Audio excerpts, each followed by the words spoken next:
I see you've come a long, long way. You're not alone anymore. Come sit with me and tell me your story. You've come a long way, girl.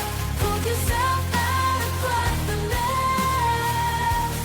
Those were some dark times back then, but it's all over now. Sit with me and tell me your story. This is Trucking with Tammy, where your journey's heard and your voice is free. You're not alone, come share your story with me.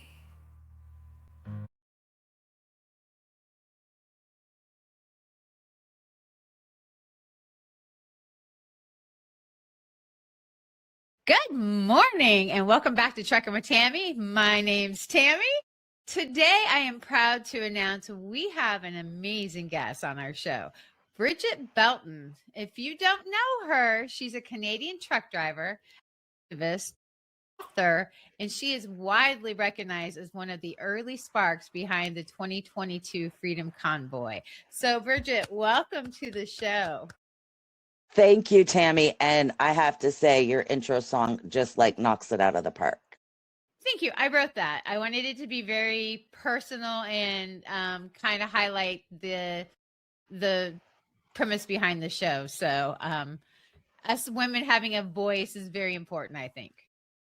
Especially in the trucking industry. We're so small.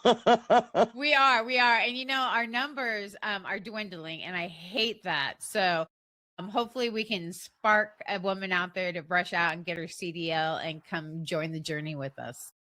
Well, don't rush. Do it right. Right. Yeah. Don't rush. Definitely don't rush. You can rush to the school, but don't rush through the school.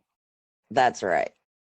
So for people who don't know who Brigette Belton is, let's start about Brigette before she got all the recognition. So before the advocacy, before the convoy, before the truck driver, who was Brigette? Well, for a long time, I was a stay-at-home mom, raised 3 children. Then I started slowly entering back into the work as my children were older. And I went to drive a school bus. Then I got accreditation in fitness. And for 10 years, Not just fitness, though. Zumba. Yeah, I did. Yeah, I loved Zumba. I loved how the rhythms were. I taught about 26 classes a week, from regular Aquafit to Aqua Zumba, Zumba Gold, Zumba Kids. I was right into Zumba. I loved it. I still have all my discs and my workout wear from Zumba. I just loved it. It was great. I ended up blowing up my knee and having a heart issue. After 26 classes a week, my body wore out. So I had to do something more permanent. My 23-year relationship was on the rocks. And so I traded my life. My kids were older at this point, and I traded my whole world, my whole life, for a semi truck with my children's support. So I moved from an 8,000 square foot home to a semi cab with my dog, and started trucking. Wow. So we do have similar stories, except Zumba was never in the cards for me because I am not coordinated enough. So I'm glad that one of us has that coordination. But so the marriage was on the rock. So you went solo. You didn't go with him or anything. No, I literally left the house after my father passed, jumped into the truck by myself, and I had a place to live. I had the income I needed to support myself. I didn't think he'd be very helpful, and that's the way it went. So, yeah. That's a transition. So Yes, it was. It was like, wow, a 10 by 10 cell from, oh, I don't know, my bedroom used to be like 23 feet by 23 feet. So how prepared were you for that transition? actually, my first year of trucking was a disaster. It was, I guess people would call me a helicopter parent. I was always there for my kids. So when they call, I was 45 minutes away. I could help with whatever. I could move them. I could do everything. And when they call and I go, I'm kind of in North Carolina. I can't come.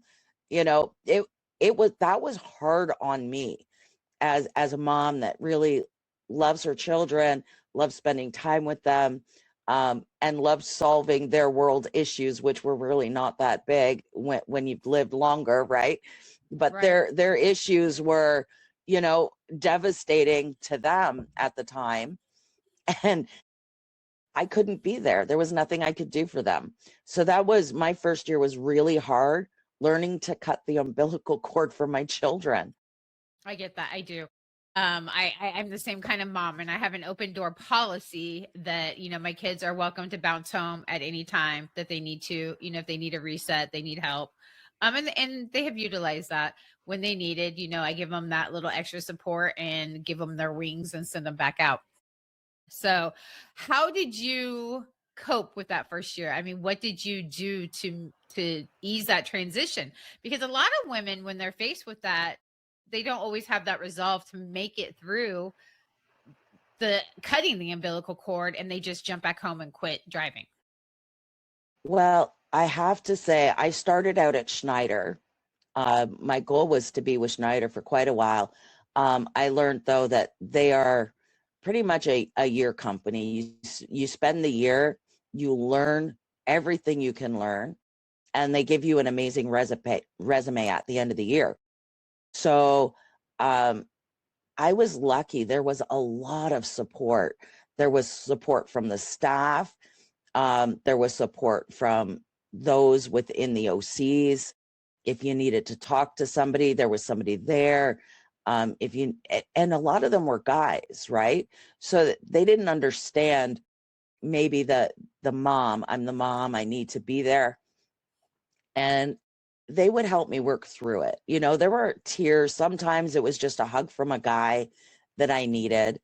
Just a hug. But and of course, most of them were guys. There were very few females, even back in 2015. And Canada even has a less number of women within the trucking industry than the US. So I had to rely on my male counterparts to get through a lot of the issues that I faced, listening to them. And it was really good. Without that support, I don't know if I would have made it. That is good that you had that support. I had that as well with my training company. I started at Warner, and some people don't always have a great experience, and I had some ups and downs, but most of it was myself adjusting to the industry because it is very different from any other job, and it has a lot of different rules and way of doing things than a typical 9 to 5 job. But having that support is very important when you are isolated and away from home. So that probably is what made your first year become your second, third, fourth, 10th, 11th. Right. So 11th year now, yes. yeah, you got 2 years on me. So surviving your first year, that's awesome, but surviving your first week is even better. My So first 3 days were tragic. yeah, so everybody has their story, and I want to ask you what yours is. So not your trainer time, but once you let go of that apron string with your trainer and we have our first week by ourselves, it seems like everything we learn falls apart. I Yep. have my story. What was your story? Your horrible moment, your first week when you went on your own? Well, it's funny. I ended up closing down an international border. My I did. And it wasn't on purpose. It was lack of skill. I was crossing at Queenston, Lewiston, and they said to me, you're going to need to go to inspection. And I'm looking over at the inspection area and I'm like, I can't do that. And he says, why? And I'm like, I can't back up. And he goes, well, you're going to have to do it today. And I'm like, holy crap. Like I'm looking and there's posts on either side of where the truck goes in. There's overhang. I'm looking for all the stuff that you're like, right? And I'm panicking. I'm 3 days by myself. And I could get into big docks and, stuff with lots of room, but I'm looking at all these posts in the way and I'm like, oh, life is about to get bad. And in between those posts, you had to pull up over the roadway where the trucks that actually got cleared would go through. So if you weren't backing up in a timely manner, you were actually stopping border traffic. It was terrible. So I go through, I get onto their scale first and go through their scale and the x-ray, no problem. Then they have the parking lot on the side, no problem, right? I go inside and he goes, yeah, we're going to need you at the dock. And I'm like, it's a problem because I can't back up. And he goes, well, I guess you'll figure it out today. And I'm like, oh boy. And my trainers and my safety managers did me no service. So they had said to me, if you are having a hard time and you get overwhelmed, just get out, have a cigarette, and get back in. So about the third or fourth attempt, I'm like, okay, I just need a break. So I get out, I have a cigarette, I'm on the running boards, and I've got this female coming up to me saying, you need to get that truck in there. And I'm like, well, my trainer told me if I was overwhelmed. And she's like, I don't care what your trainer told you, get into the spot. And I'm like, well, the keys are in it if you'd rather do it. I was looking for any way to get out of it. Like, I'm done. I'm done. Right? Just go ahead. I'm like, you can go ahead, right? Like, here, have at her. And so it ended up being a Polish gentleman that jumped on the side of my truck. And he goes, I'm going to tell you which way to steer. So just listen to me. You can look in your mirrors, but I'm going to tell you how to get in there. So pay attention. As a disclaimer, never tell your company that somebody jumped on the steps of your truck while you were backing. Shh. And don't let anybody do it for you either. That's also a no. So, but he did. And I mean, I was literally puttering because, I was so afraid I was going to hit one of the posts on either side. And then with the doors open, I was even larger. So I'm like now really panicking. So he jumped up on the stairs and he actually did me a huge service because he taught me how to back that truck in between those poles and into the dock, because he didn't do it for me. He taught me how. So that was about 45 minutes of blocking the border, not intentionally. Just so everybody knows, it was not intentional. Yeah. When I was a trainer, I did not use that approach. I did not use the take a moment, take a breath. I did tell them if they got overwhelmed, because I had one girl cry. She got, was just super stressed. And when you get that emotional, absolutely take a break. But I always put mine in situations on purpose where they were either holding up traffic at a truck stop or something where people were honking and getting mad at them, so that they got used to that high pressure. Because I mean, honestly, being new, you're going to be slower. It's going to take you longer, and you're going to be causing, a delay for everybody else around you. So you might as well get used to the feedback you're going to be getting from it, because drivers are just in a hurry and they don't have the patience to wait 2 seconds, let alone 20 minutes or 45 at a very important border crossing. You're right. And I mean, when I trained as well. I enjoyed that. I trained a couple of drivers. I really did enjoy that. But it would be turn off the radio, like, because I've always run with a CB. Turn off the radio. Don't listen to what's going on. These guys are going to say the most terrible things you'll ever hear about what you're doing. Turn it off. Don't worry about it. You focus on what you have to focus on. And the one thing I did teach a lot of my students, which I learned myself, was before you even get into the truck stop, start planning. Yep. You're on that ramp. Can you see the spot you want? Pick it, choose it, and don't pick the easiest one, right?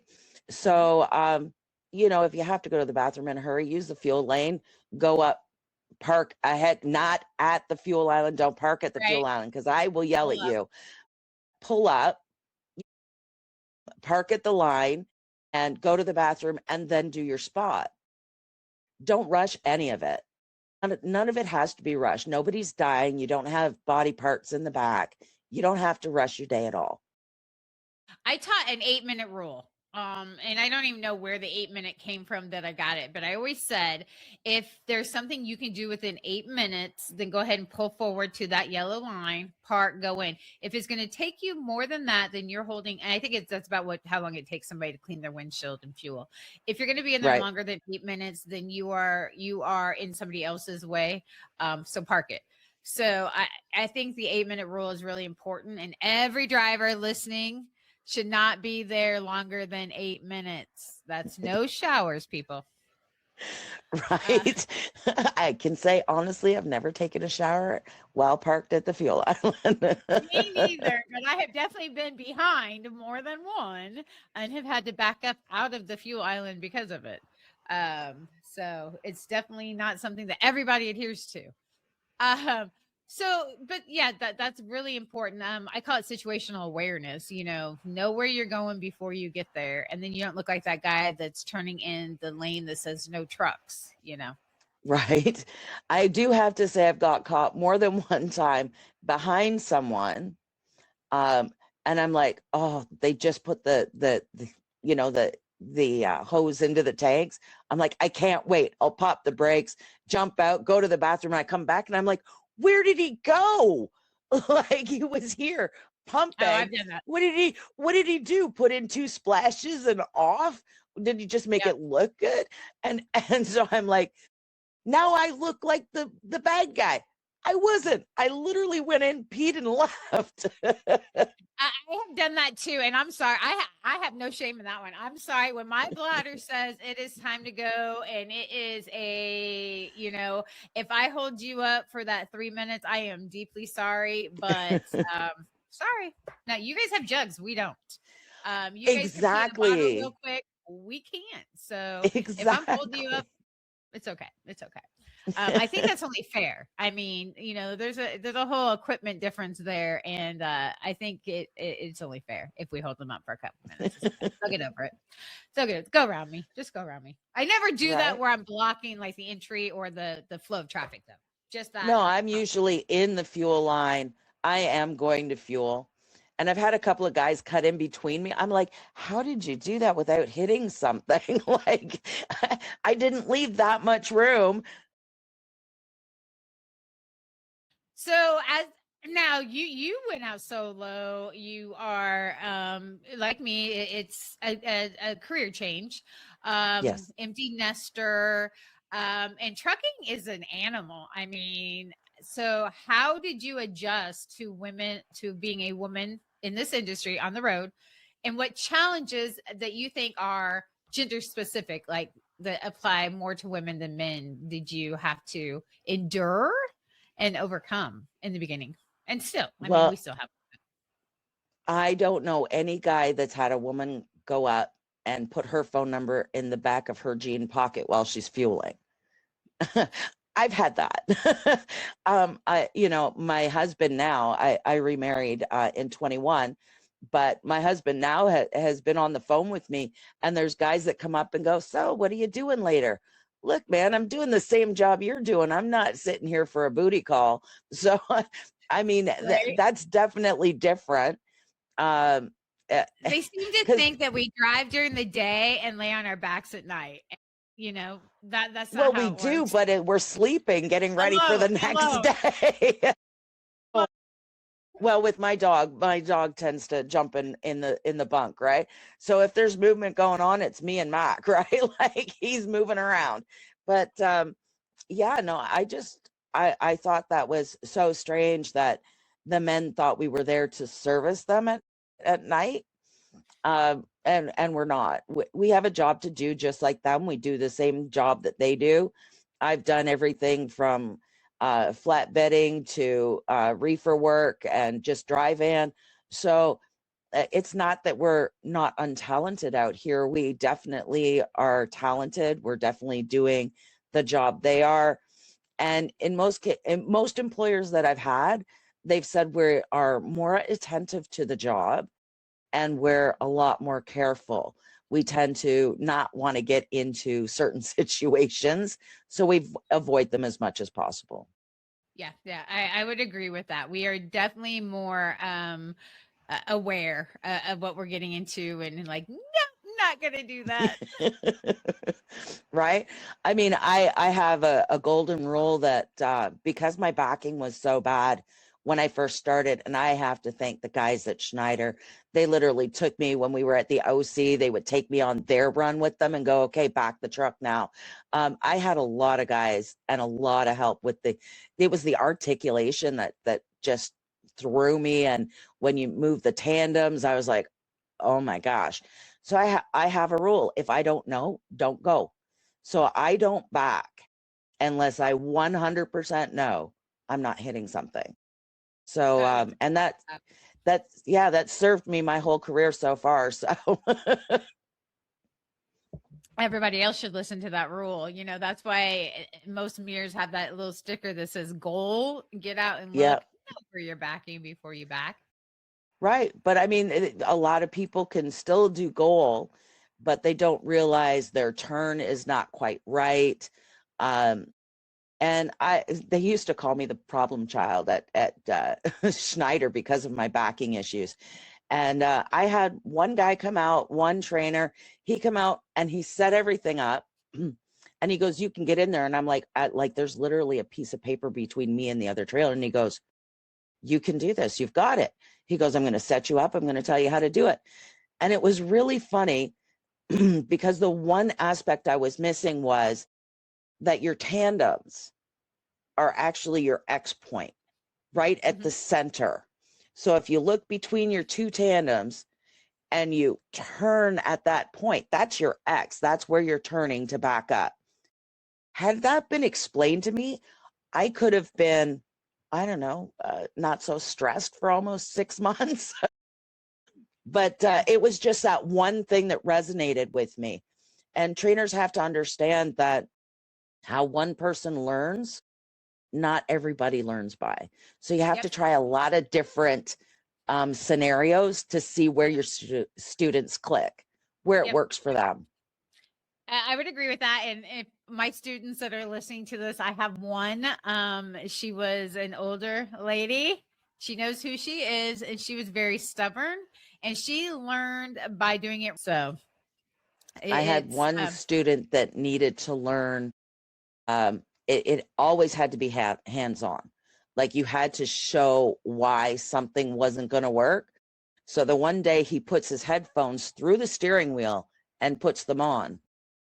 And I'm looking at him and I'm like, this could go very bad. So before we left the parking lot, I said, could you spin your wheels all the way to the right? And he went down like this. And I'm like, and that's why we don't put our headphones in through the steering wheel. And he just looked at me and I said, and we also don't drive with headphones on, so they need to go.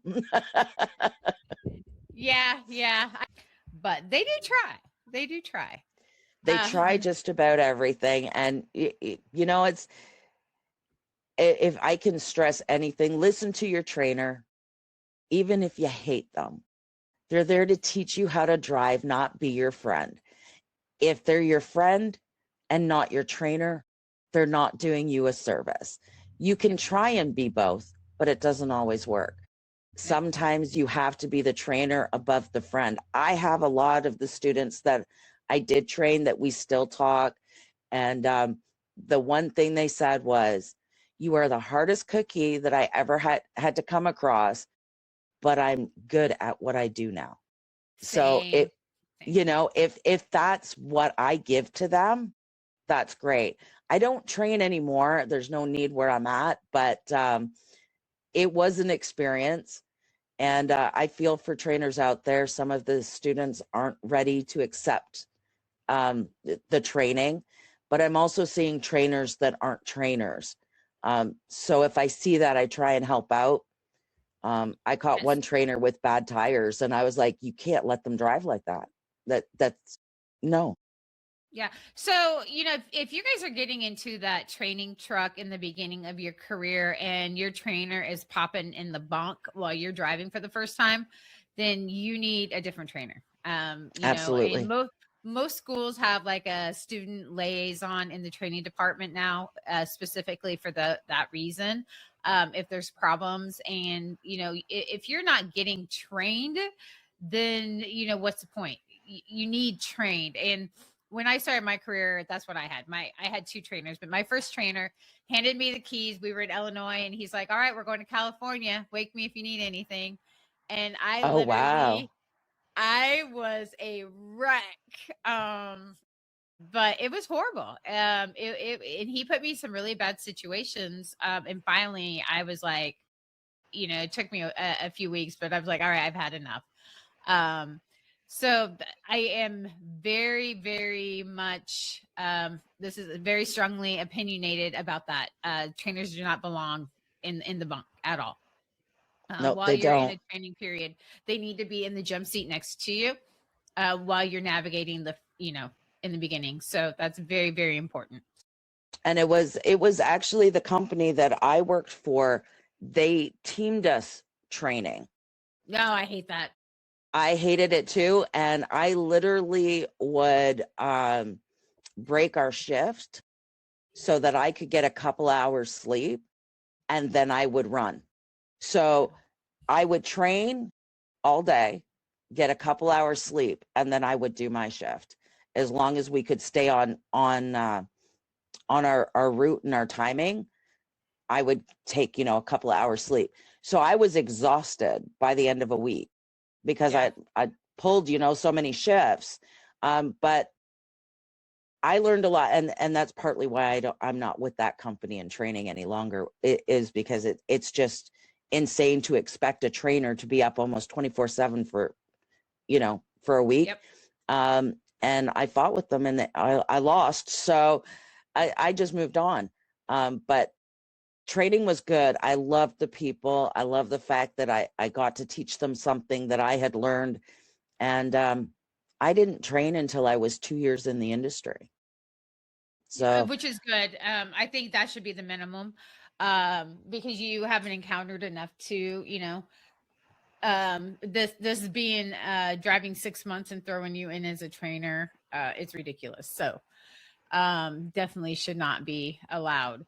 So being a truck driver, we can talk about the challenges and all that, but there's a lot of good to it as well. I mean, I love being out absolutely. on the road. What are your favorite parts about it? And do you have like a favorite route or a favorite truck stop out there? I like the truck stops, the larger truck stops where I can actually go and do and see something. So, if I've had a busy week and I've been at the mom and pops, because I like mom and pops, and of course, Loves, I do love them. However, they're changing their program soon. So we won't be as loving towards Loves, but I like going to at least one truck stop a week if I can, like Iowa 80 or Joplin, where I can actually move myself out of the truck and off the road and do something and look at something and possibly purchase something when I had my own cab, chrome, whatever. I mean, I'm probably one of the very few that asked for chrome for Christmas, but I get it. you know, But yeah, so I do like some of those larger truck stops for that. You also end up having still the conversations because they have the buffet houses, they have, the diners where we're all still at the table and you're talking with other truckers. That there still brings the camaraderie that we had back in 2015 when I first started. If I had an issue, I could go to that table and go, hey guys, this is what's happening. How do I fix it?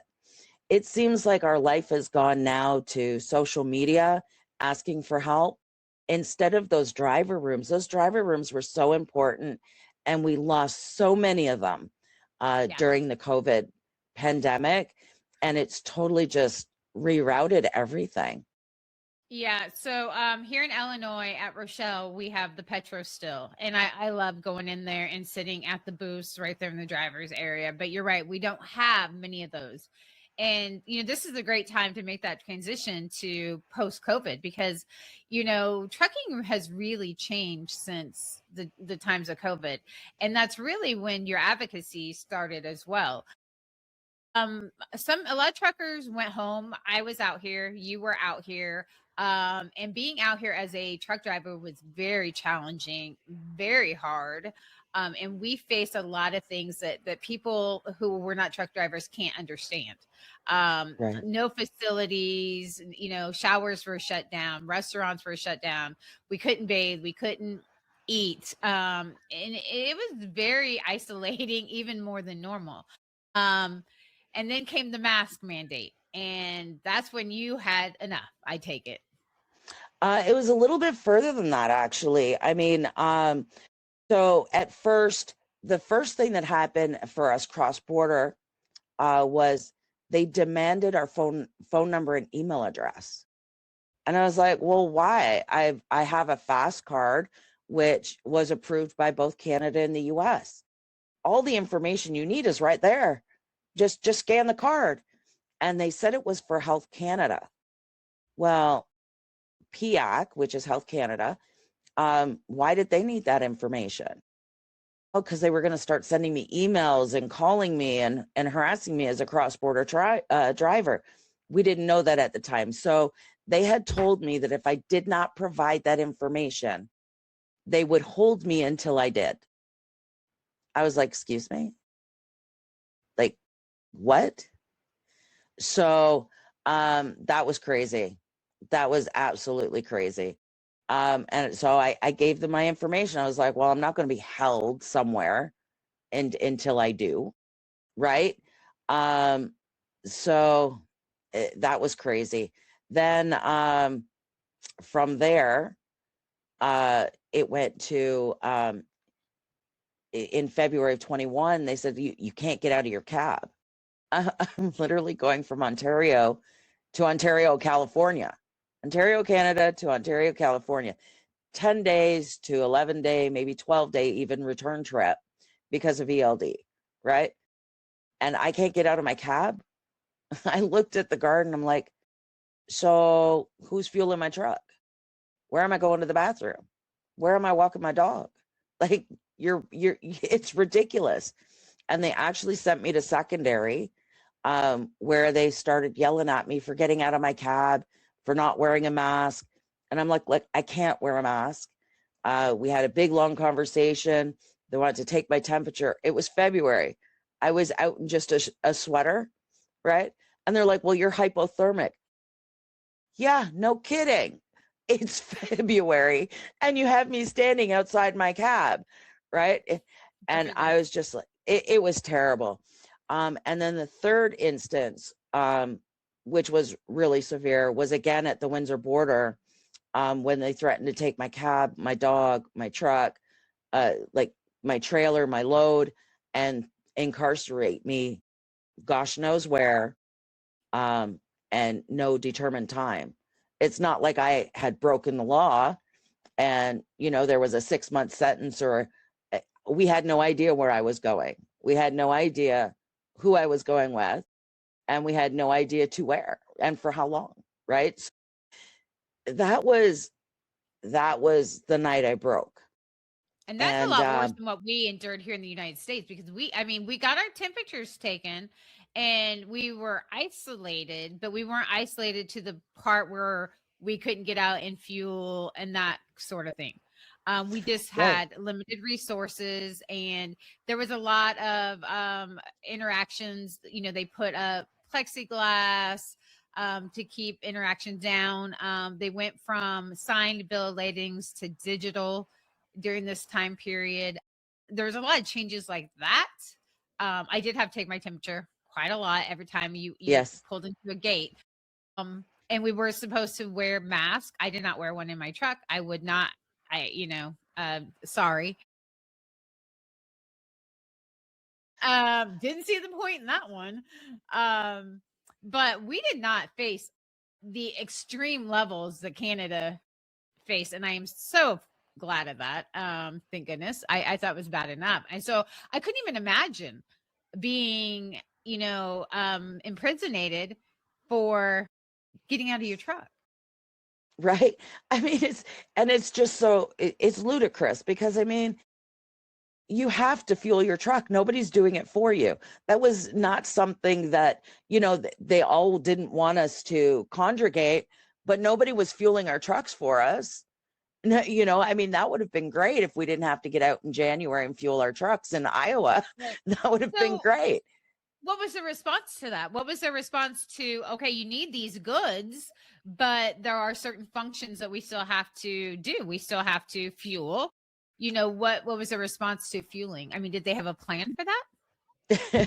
No, that was just her demand that we've been doing this for a year in February. And that was her demand. We've been doing this for a year. You should know better. And it all started because I declared a pair of jeans that I bought in New Mexico. Right. And I was just like, well, I ripped mine. I needed a new pair. You know, I did the shopping while I was there. It's, it was so silly. And for her to even do that. And I think the best part was she was wearing a mask, but she had no gloves on. Where does transfer usually come from? Your hands to your face, you know? I mean, like I said, as a PSW previously, I knew these rules.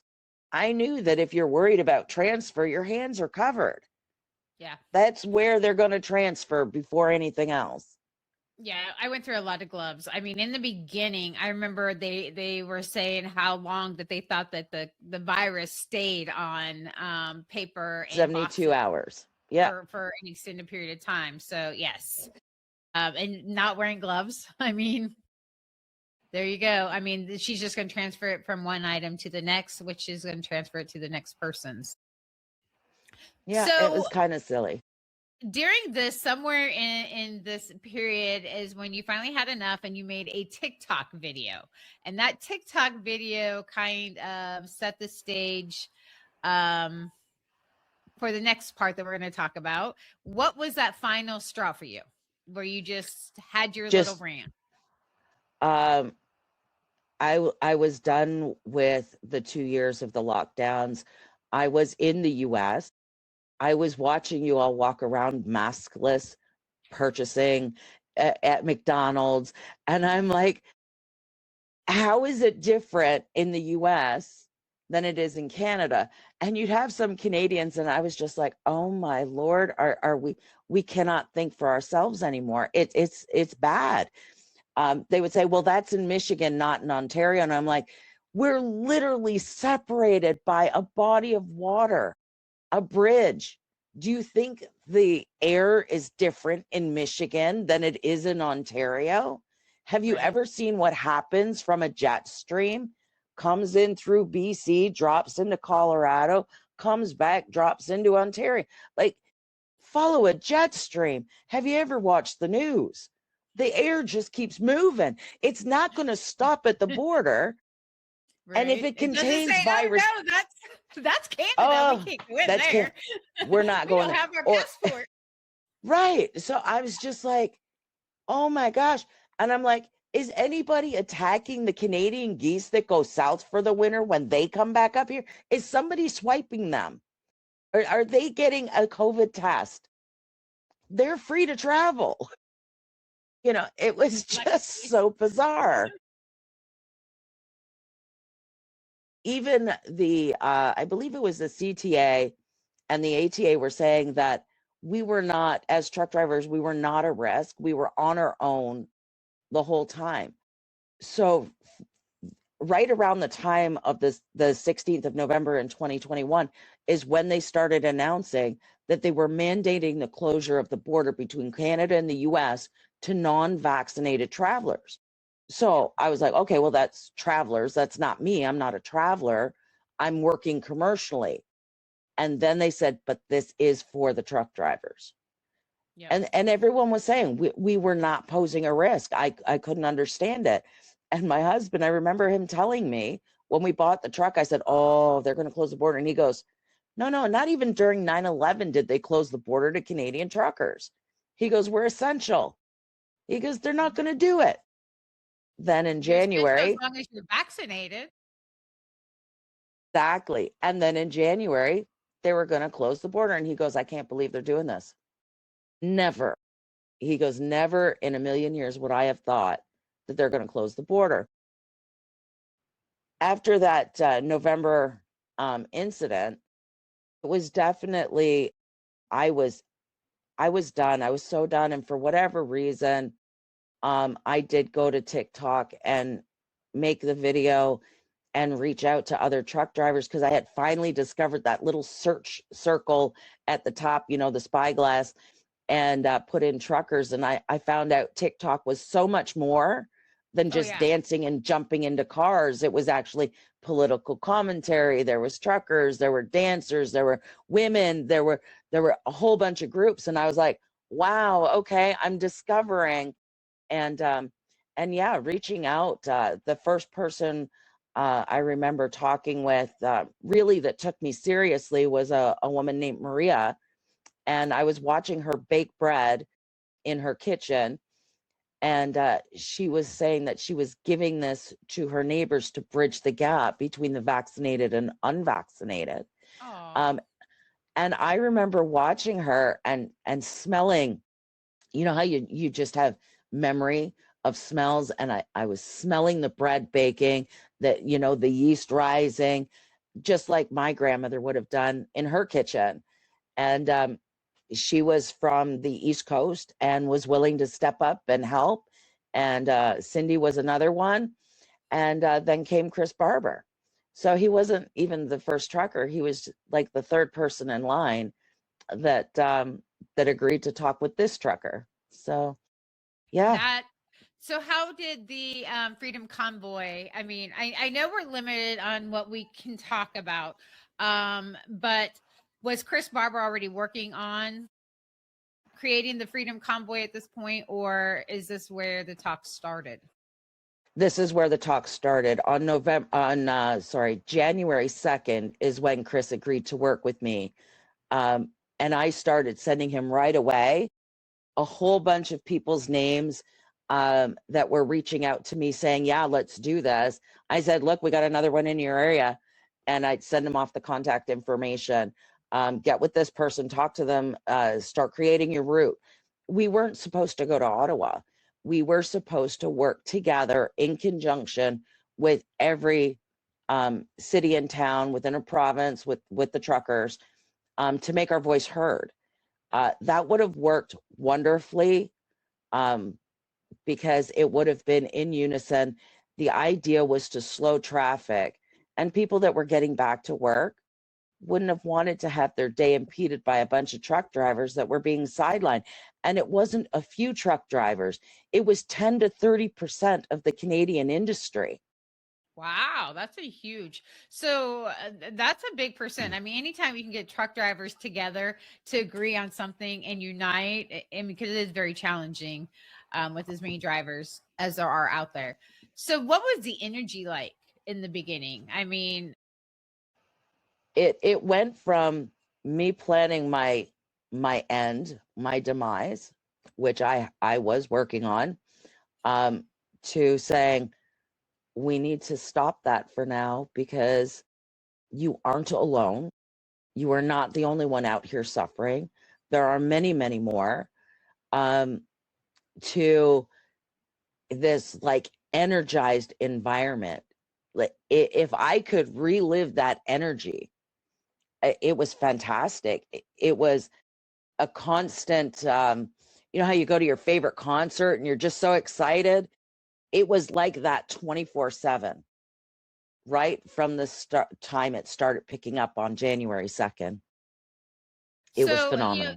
that's a pretty impressive feat. And a lot goes into organizing that. So, with the community, with logistics, with truck drivers, what was the most surprising to you about everything that was coming together at that time? The fact that um, media was still very small, between, uh, the time we lifted off and the time we actually started rolling. The media was incorrect. I mean, we weren't, in BC, they were saying we were protesting potholes. Some may have been. It turned out it was actually a second convoy within BC that was protesting potholes, but it wasn't the Freedom Convoy. So it's kind of like, okay. Um, and the coverage from east to west was very different. Um, we were pegged as misogynistic people, unacceptable views. The government really tried to get people to hate us right away, and they hadn't even spoken to us. Hmm. I would have been happy to speak to them and say, look, I'd be happy to save the fuel, get back to work.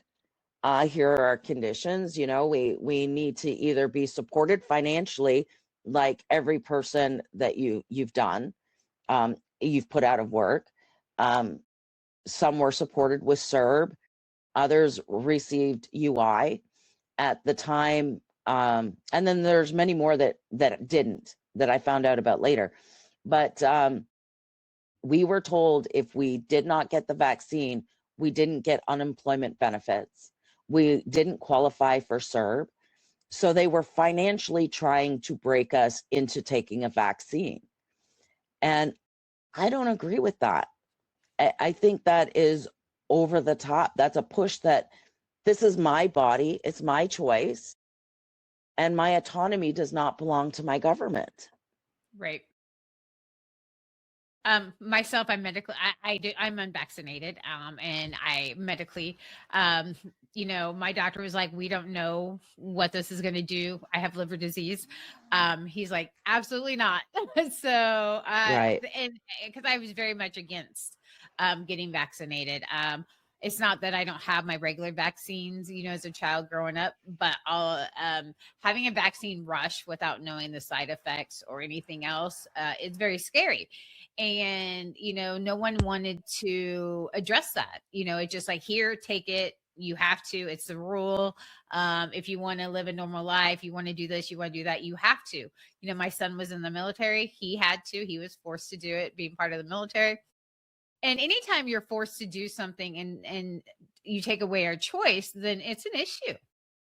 We should Well, and it have, wasn't just choice. They were going to financially bankrupt you and yes. destroy your family. I mean, my household is two truckers. My husband and I got married in 21, and with two of us out of work, how do we keep the lights on?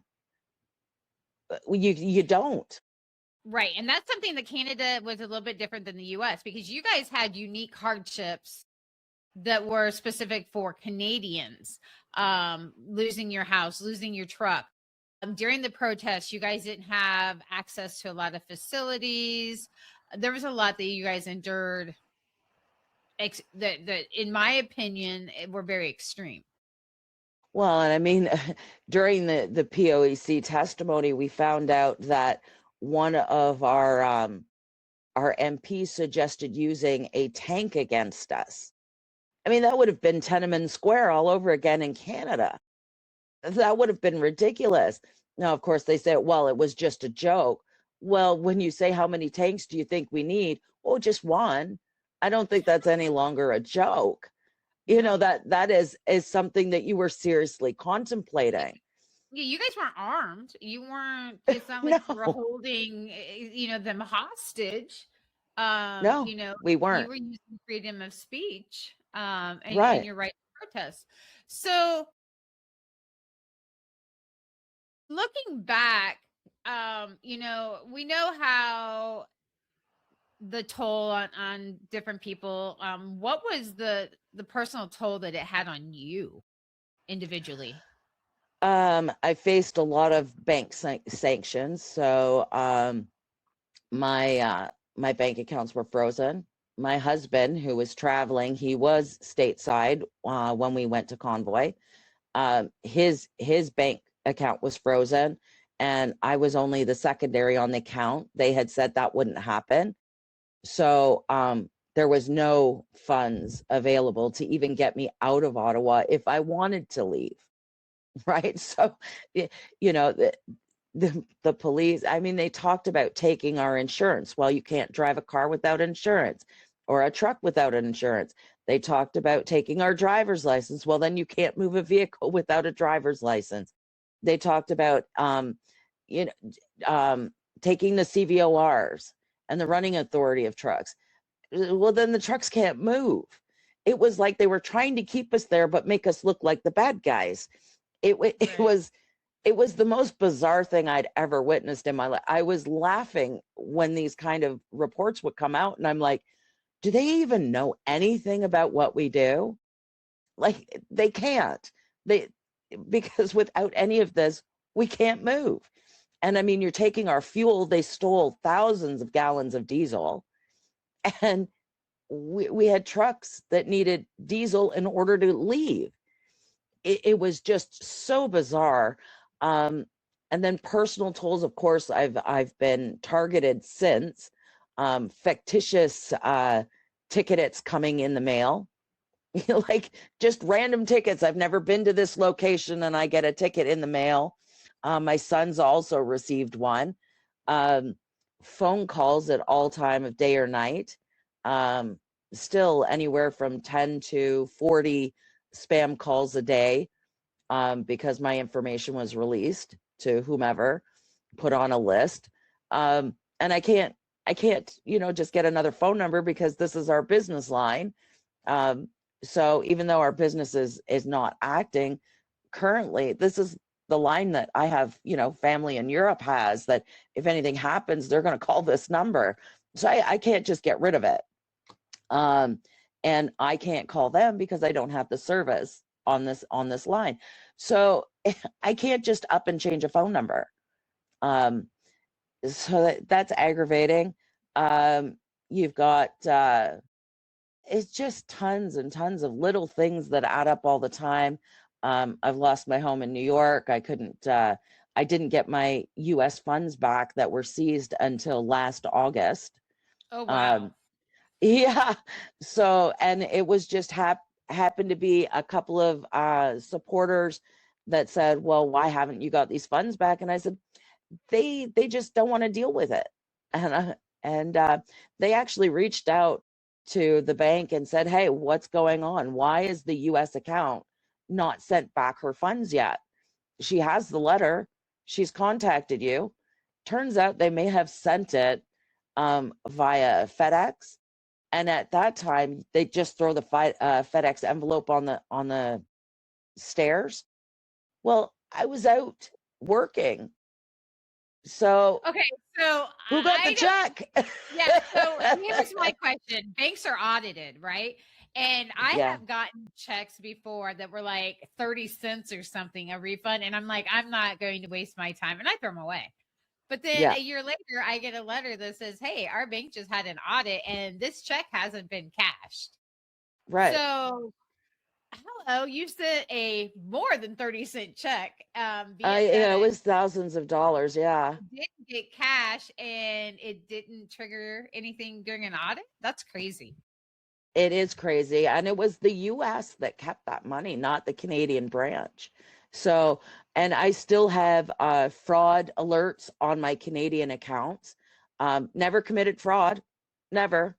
And they're still on my accounts. Um, And every time I go to the bank now to cash a government check, a check that's issued by the government, they're like, well, we need to hold this for 10 days. Well, no, you don't. You need to cash the check. So anybody else that still has that, basically tell them to call the government number to verify the check, and they will cash it and give it to you right away. Because that's still happening. There are still people that are being sanctioned today because of what the government had done to us. That is crazy. So based It is on crazy. your experiences, you have added another title behind your name of author. So have. why don't, yeah, exciting. It's very exciting. Well, and it took a long time because I'm driving full time. So you're doing 70 hours a week. And the only time you can write is when you're off or when you're stuck at a shippers and receivers. And sometimes, when the idea hits, I'm like, please let this take a little bit. I've got a paragraph, or I got a page and a half. I really need to get out. And so it was definitely interesting trying to write while driving, working full time. And we're long haul, we're over the road, so we're gone for weeks on end. So we don't have that home time that is so precious. Yeah, I can see that. So what's the title of your book? Consequences, and it's inside the Freedom Convoy series.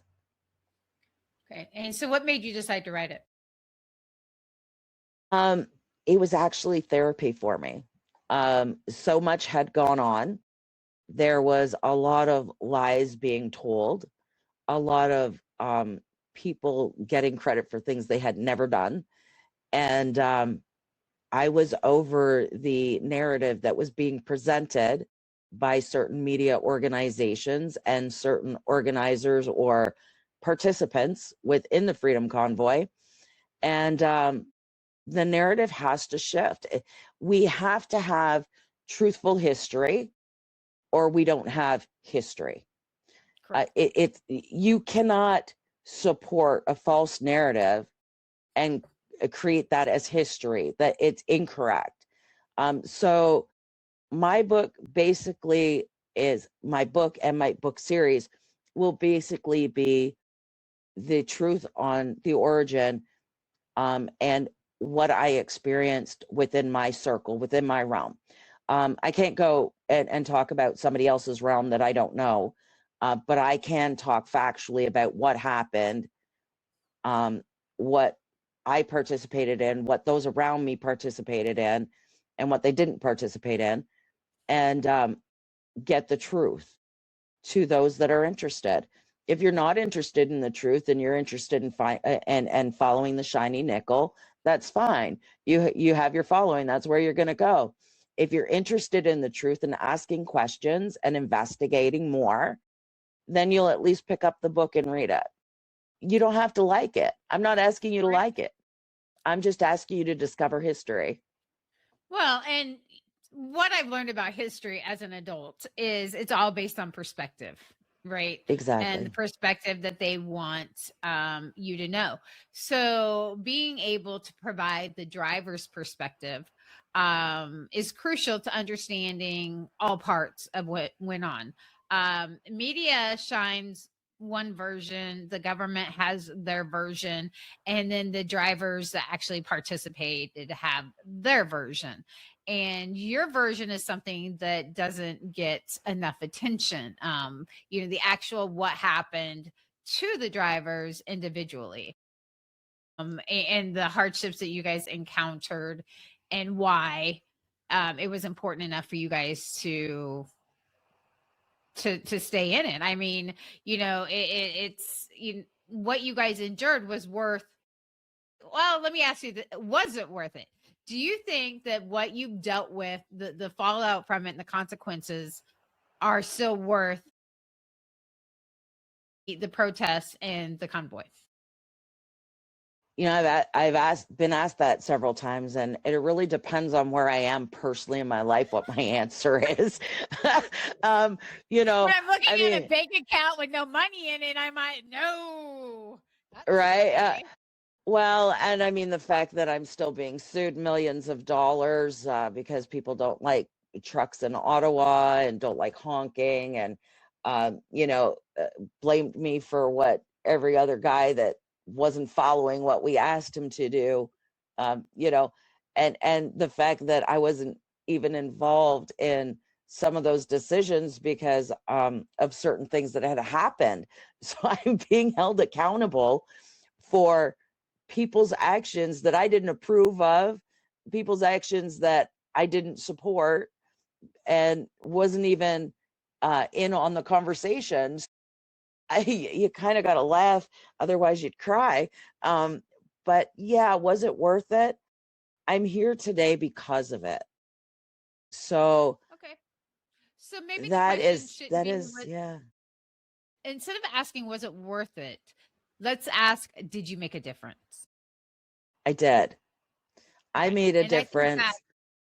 Yeah, there are people that constantly say, without you, without the convoy, I wouldn't be here today.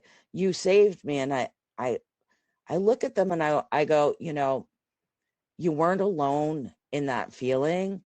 And it was all of you that got excited that saved me.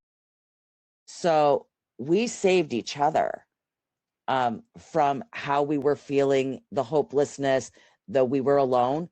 We did that together. That wasn't me. That, like, so many of them don't realize they saved me because of where I was at that point of my life. right. And that's important. I hear a lot of drivers say, oh, truck drivers won't come together.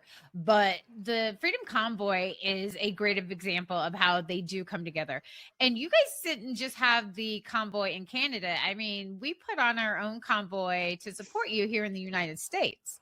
And that You was pretty absolutely exciting. did. Well, it Yes. was. And I heard from you guys almost immediately. There was a car carrier out of Washington who was like, we're not going to be able to bring cars anymore. Like, this is important. I'm like, well, join us on the other side of the border. And it did. And I do have to say, you did it in American style. You had planes, you had people flying and jumping out of planes. And I'm just like, yeah, okay, just do us up there. Thanks. I mean, it was joyful to watch your convoy and Yeah, and and it all the wasn't just things the that you did. drivers, but the community involvement over every overpass, I mean, was just spectacular. I mean, because it It wasn't was just the drivers. same. I mean, Yeah, it was the community, and seeing the community come together, the truck drivers come together. It was so inspiring. I watch videos still from us leaving and going to Ottawa with the overpasses full, the Canadian flags. I've never seen so many Canadian flags, not even on Canada Day, like our Independence Day. Um, there, when it got dark, they lit them up with glow sticks so we could see them. There were Aw. campfires at the side of the road and snowmobiles going around those with Canadian flags. There were construction equipment put on the side of the road with the buckets up, people sitting in them, waving flags. I've never seen anything as a Canadian so patriotic in my whole life. We had gone into Wyoming truck stop in Sarnia, which is where I left from. That place was one lane in and out. There was no room between trucks and cars. There was no room to move. I'd never seen a Canadian truck stop so busy, ever. Was That is crazy. It was amazing. And the amount of times I got asked for a picture in a bathroom, I swear, I kept saying, I gotta go. So just a minute, let me go. And then we'll get the picture. But there's got to be like, I don't know, 100 pictures of me in the bathroom hugging somebody. Excuse So, me. do you know the song "Convoy" by C.W. McCall? I'm terrible with names, but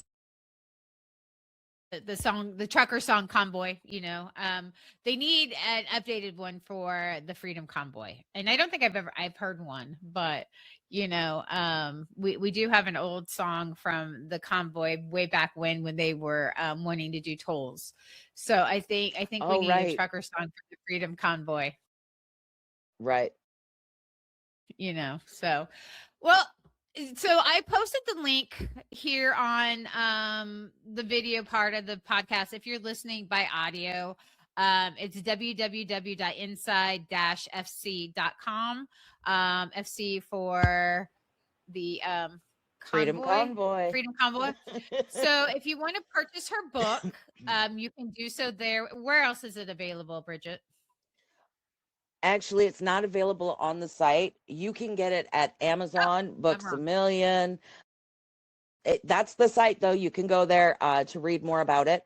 But you can get it at Amazon, Books a Million, pretty much where books are sold, Barnes and Noble. The site will give you the full list. And it's not that expensive in the US. It's $15.99 plus shipping and handling and taxes. So about $20 it comes out to, depending on if you have Amazon Prime or just regular Amazon. And this is the first book, but you're going to do a series, correct? Yes, this is a series. And the series, the next one will be all about the convoy. So look forward to that. Is there anything else as we come to a close here about life on the road, inside of the convoy? Anything else that you would like our listeners to hear or that you would like to share before we close out? You know, as a woman driver on the road, this was amazing to see my brothers and sisters come together. So just remember that we do have a voice, and it's important that we support each other. Yeah, I agree 100%. So anything else coming down the pipeline for you moving forward that we can expect besides the book series? Not currently. I am working towards Delilah's Law here in Canada. I will be asking that the U.S. implement the non-English speaking clause at the border so that you don't have approximately 60,000 Canadian drivers that potentially don't speak English entering the U.S. And there's some really good people that I know in the U.S. That I made contact with while I was at Matt's. So that's right. Yeah. I forgot that. Yeah. So, and a longtime advocate that I've worked with before, Matt, we had a conversation because we used to have NADRA together. And we're looking forward to moving this forward. And I talked to Shannon, and it's just, it looks like this is going to be fast tracked through the U.S. So by adding a little clause about how it the Canadian drivers need to also be able to speak English if they're entering your country. Yeah, it's important, and it's long overdue. And what people don't realize, it's not a fluency issue. It's a understanding. You know, they have to be able to read signs. And when you live in an area, say like I live in central Illinois, most of the signage here is your normal signage. But then when you get out of this area and you get into mountains or you get into other states, they use marquees now with changing messages. And these alert you to accidents, they alert you to weather, they alert you to construction, they alert you to road closures. You have to be able to read those signs so that you know what is going on and you can react. And it is very important, yes. And if you can't understand English fast enough, even if you understand some English but you can't grasp what's happening fast enough, you're rolling faster than your comprehension.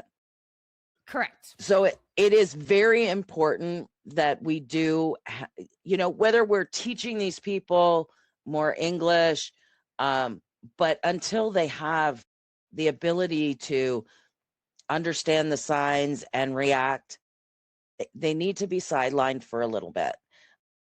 And I'm not opposed to them being taught, just they can't be taught while they're behind the wheel. It's very dangerous. In Canada, we have an accident on our major 401 highway every day. Is that lack of skill, lack of comprehension, lack of ability. we need to look further into that. And we also have a lot of the drugs being moved from Canada to the US by those that may be non-domicile here on visas. That needs to stop as well. Yeah. So we are closing up here, everybody. Brigette, thank you very much for popping on the show today. Again, there's her book. Thank you for having it up there. Consequences. Again, it's available on Amazon or wherever books are sold. Good luck, Brigette. It was great seeing you. I'll be talking to you soon. Everybody else, thank you for stopping by Trucking with Tammy today, and we will see you next week.